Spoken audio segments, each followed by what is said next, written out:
Assalamualaikum warahmatullahi wabarakatuh. Selamat sore teman-teman semua. Ketemu lagi dengan saya Bagus Utomo dari komunitas peduli skizofrenia. Saya ingin ngejawab pertanyaan yang ditulis di video saya nih ya, tentang cara komunikasi yang bikin orang skizofrenia marah ya. Pertanyaannya dari Uminya Zulze nih ya. Orang dengan skizofrenia ada levelnya nggak, Pak? Nah, dari yang saya baca sih, setahu saya nggak ada level-level. Misalnya kayak orang katanya di kanker kan katanya ada yang sudah tahap 1, 2, 3, 4 gitu. Nggak ada ya. Semuanya sama aja sih gitu.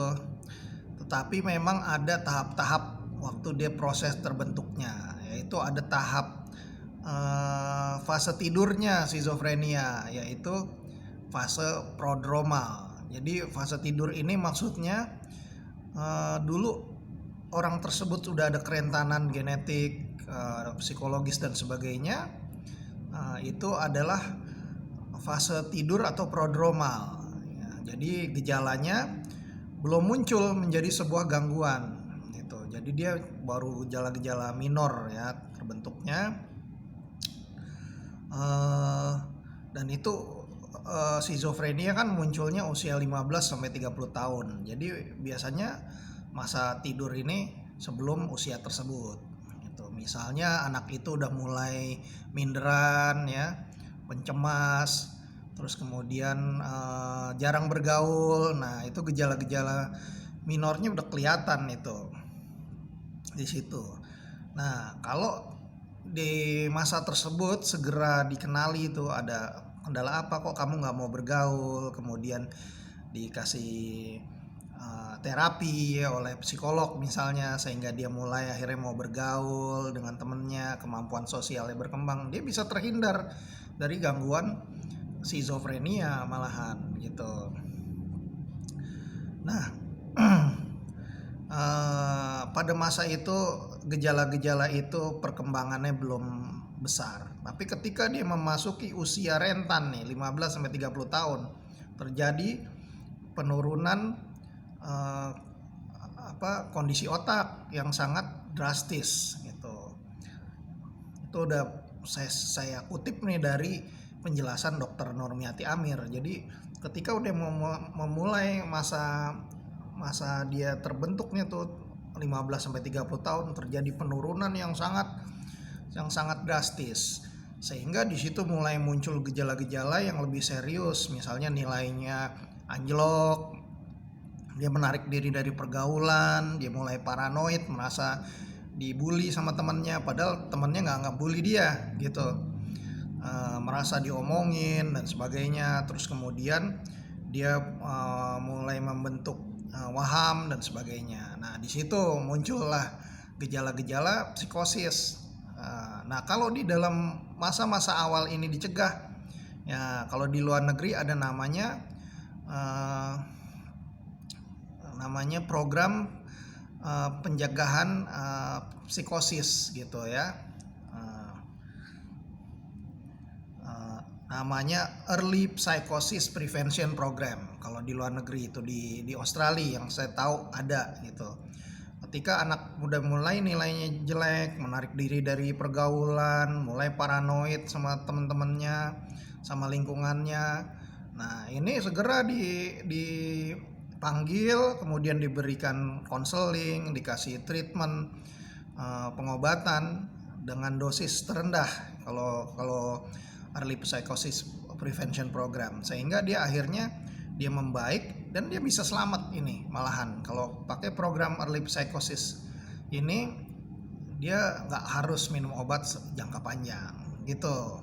Nah, permasalahannya dalam gangguan skizofrenia, pengetahuan masyarakat tentang kesehatan jiwa masih sangat rendah, sehingga orang tua maupun guru maupun lingkungannya, teman-temannya itu nggak sadar bahwa sedang terbentuk gangguan jiwa yang serius seperti skizofrenia. Nah, tiba-tiba dia udah muncul dalam kondisi berat.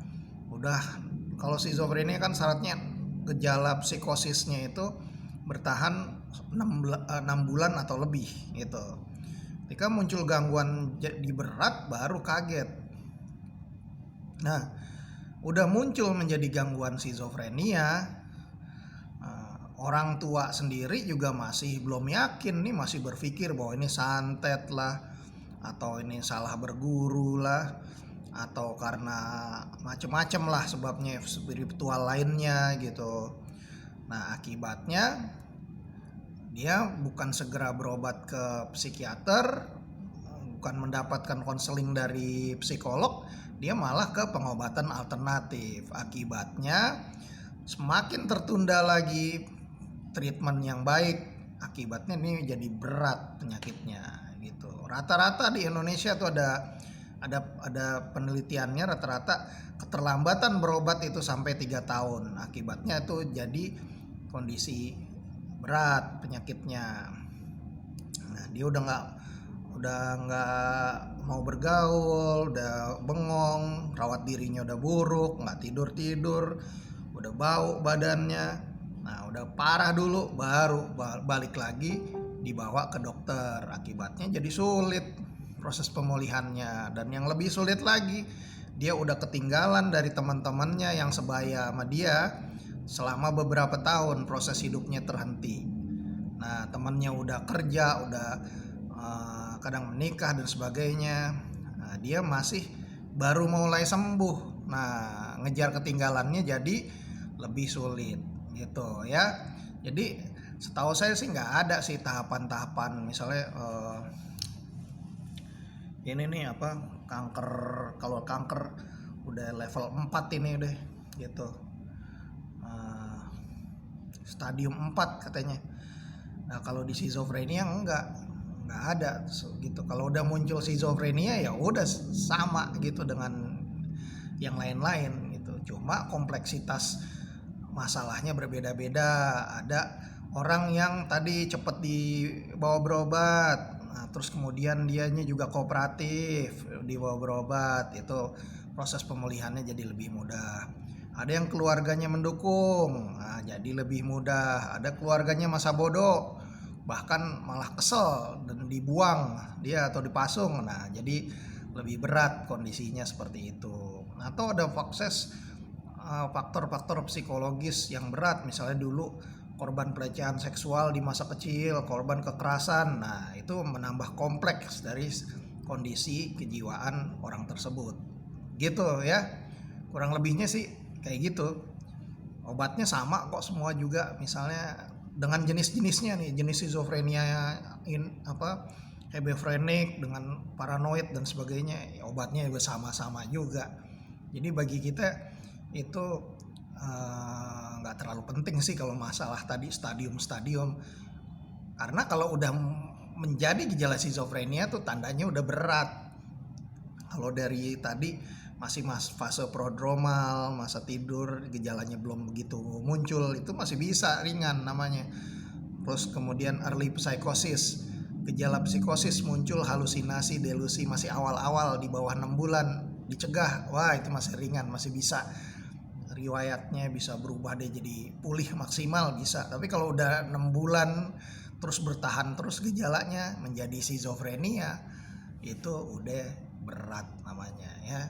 Jadi harus segera diobati, diberikan dukungan sosial, dibantu deh pokoknya supaya dia bisa pulih kembali. Nah, tetapi untuk skizofrenia sih walaupun berat, dengan pengobatan yang baik, dukungan keluarga, lingkungan, kesempatan bekerja, wirausaha dan sebagainya, dia bisa kok pulih kembali semaksimal mungkin. Jadi jangan putus harapan gitu. Mungkin itu aja jawaban saya. Terima kasih, semoga menjawab pertanyaan Mbak Uminya Zulze nih ya. Semoga berguna. Jangan lupa klik tombol subscribe dan loncengnya. Wassalamualaikum warahmatullahi wabarakatuh. Salam sehat.